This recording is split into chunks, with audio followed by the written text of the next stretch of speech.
And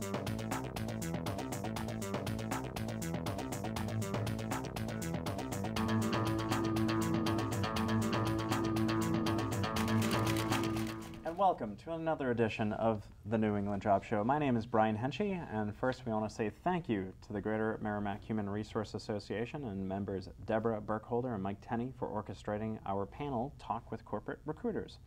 So today joining me, immediately to my right, is David Hausman. He has over 30 years experience in human resources, most recently with BAE Systems and DRS Defense Solutions.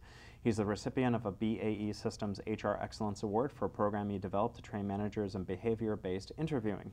David holds a bachelor's degree in history from High Point University, and last year David was unfortunately caught in a layoff from BAE, so he has a thorough appreciation for the challenges that job seekers face. Thank you for joining us, David. Second from my right is Cynthia Wright. She is the author, pardon me, of 366 Tips for a Successful Job Search, and that's available through Amazon and Barnes & Noble. She has over 15 years experience as a recruiter in defense, software, telecommunications, and manufacturing, as well as other industries. Cynthia also has been a career columnist on several websites, as well as the Nashua, New Hampshire-based newspaper, The Telegraph. She holds a Bachelor of Science in Marketing from Rutgers and has a Master's Certificate in Human Resources from Southern New Hampshire University. And finally, furthest from my right is Lisa Weingarten. She has over 30 years experience in staffing, working with companies such as Bolt, Beranek, and Newman, Lotus Development, and for the last 17 years with Mercury Computer Systems, a best-of-breed provider of open application-ready subsystems for the intelligence, surveillance, and reconnaissance market. Lisa holds a Bachelor of Science in Community Service from the University of Massachusetts. So thank you all for joining us today. Good to be here. And so first we were going to talk about reviewing applicants. So what should applicants, candidates for jobs, what should they do to maximize their chances of getting through HR, you people, into the hiring managers? What can people do to make themselves look as good as possible? And we'll start with Lisa. So two very obvious things. Read the job posting. And I can't emphasize that enough, because not only will it give you what skills and experience the recruiter is looking for, but it tells you how to submit your resume. And for a lot of companies, including Mercury Computer, unless you submit your resume through the proper channel, your resume is never going to be seen. So very important, read the job description. The other thing I would say... Read the job description. Somebody write that down. Okay. So give me an example of somebody not following the proper channel. So we post positions to Monster all the time. And right in there we say, visit our website to apply. And many, many candidates apply directly into Monster. And they never submit their resume on our website. Because personally, when I see that, I always do both. I do it through Monster, wherever I'm seeing the job ad, and I do it on that company's website. But you'd be amazed, because I do check, and if I hadn't checked, I'd miss many, many candidates who just submit right into Monster and do not listen to the visit our website to apply. Sometimes the applicant tracking systems I've used, most recently OpenHire, they compile the resumes. So let's say somebody applies through Monster, Career Builder, what have you, LinkedIn. They'll compile and I'll get them. And you could see where the sources are, because it says under the candidate's name, you know, DICE, Career Builder, Monster. But another thing is, again, read the job posting and see if you're actually a fit. The best way to get a resume to me is sending it to me personally or a hiring manager. Getting, you know, doing research and actually finding me shows me that the candidate actually did some due diligence and some work to actually address a cover letter and resume via email to me. That's interesting, because I've never thought of, say, going to LinkedIn and then finding out who the recruiter is for a particular company to then apply directly to that person. Which I've done it many times, as well as my colleagues have done the same. Oh, wow. Yeah, once again, you know, there's many different ways that companies approach the marketplace, really, too. So it's not always true that you have to go directly to the company's page. You know, for us, if you go through Monster, it comes directly into our applicant tracking system. But you know, what a candidate should do is, you know, be truthful about the experience that they have, but highlight the things that are relevant to that particular job. They can, you know, adjust the resume to, you know, put the experience that's most important for that particular position up early in the resume so that we see it and you know, can, you know, find the correlation between their background and the role we're trying to fill actually as well. It's very important when, to me, summaries and objectives are passé. What we're looking at are core competencies. Right under your contact information, put 8 or 10 bullets with your core competencies. For instance, for a recruiter, it would be behavioral interviewing, sourcing, job fairs, anything that would be relevant to what recruiters do. That's what folks do, because I'm only reading a resume for 20 seconds. If I don't like what I see, it's next. Well, I want something to catch my eye in the first 20, so I'll be more apt to read further. And that's actually a question I wanted to ask all of you. So how many seconds, minutes, whatever, do you give each resume that you look at? And obviously it varies, but ballpark. Well, for me, it's almost like speed reading. I'm really looking at the whole resume at once, and you know, if you don't capture my attention quickly, I'm not going to spend more than maybe 5-10 seconds on your resume. 5 or 10 seconds? Yep. Wow. So Okay. again, that brings back why it's so important to have your most saleable experience really up early on the resume, really too. If it's buried down deep in the resume, I may never see it. So it's different for me, and I think it's a virtue of, you know, sometimes the company you work for. So we don't get the influx of resumes that a company with more name recognition might. So I will actually spend, not that it's a lot of time, but a minute on a resume versus seconds, and really scan through the entire thing. Of course, the first couple of jobs have to be pertinent for me to go further. And I would stress that when you're typing up your experience, really proofread your resume. Because if we see a lot of, you know, grammatical errors, typos, it's enough to maybe not pass someone along to the hiring manager. I've had hiring managers reject resumes based on the amount of typos. Because they're like, no attention to detail. Interesting. Also, very important, put your LinkedIn profile link under your contact information. So if I want to see what's on LinkedIn, I could click. Also, if you hold a secret clearance, like you and I, and maybe even you hold, put that on top as well. It's very important. A secret clearance or a top secret can only help you. It cannot hurt, ever. Because it means you're a good doobie. They checked you out.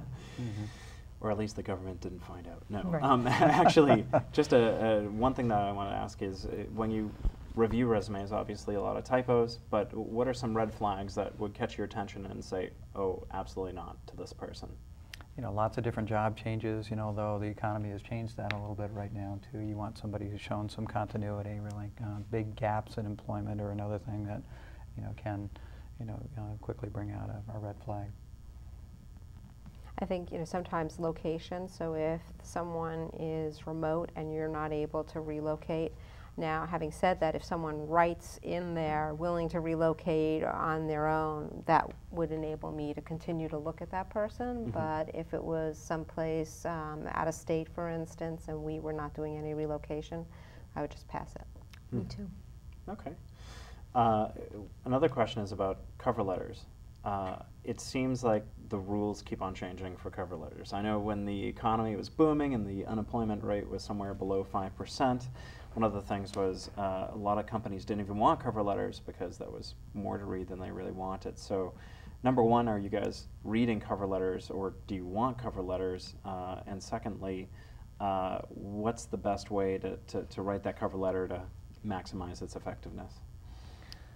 Each cover letter. Some people, it's not a one-size-fits-all cover letter, right? Since each job posting is different, customize your cover letter to fit each job posting, which takes That's some what work I do. Sure. and takes some time, but it's worth it. Reiterate the skills in the posting on your cover letter, which will hopefully also be on your resume. So it should all fit, it should all match. BAE, the cover letters didn't come through our applicant tracking system, so we never saw them. So, Really? you know, and what I'm looking for is, I may read a cover letter really, but I really want to see the experience in the resume. I want to understand where they got the experience, you know, what was the environment that they got it in, and understand the chronology of experience that somebody's had actually as well. So, cover letters are less valuable to me. And you have an opinion on cover letters are put into our applicant tracking system, but if the resume doesn't lend itself to the position, I won't get as far as the cover letter. And that makes sense. Yeah. Yeah.